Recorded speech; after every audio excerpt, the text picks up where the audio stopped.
The most common causes of Lincoln MKC key fob issues are a dead battery or a fob that needs resyncing. First, replace the CR2032 battery. Pry open the fob carefully using a small screwdriver if needed, and swap the old battery with a new one, ensuring correct polarity.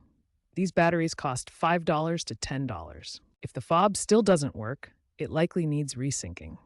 To resync, insert the key into the ignition, turn it to the on position without starting the engine, and within 10 seconds, press the lock or unlock button on your key fob. Always test the fob within 20 to 30 feet of the vehicle to ensure a good signal. This simple fix resolves most key fob issues. If battery replacement and resyncing don't work, the problem might be with your MKC's antenna. The antenna is usually integrated into the rear window or body wiring. Check for any visible damage or corrosion, particularly in humid climates.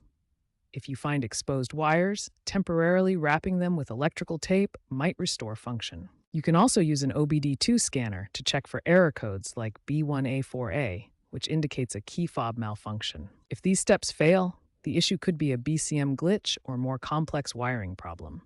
Dealerships often charge $100 to $300 for key fob reprogramming or diagnostics. However, remember that community case studies have shown most issues can be resolved DIY, saving significant costs. Consider professional help if you suspect antenna damage or if the OBD2 scanner reveals errors beyond your repair capabilities.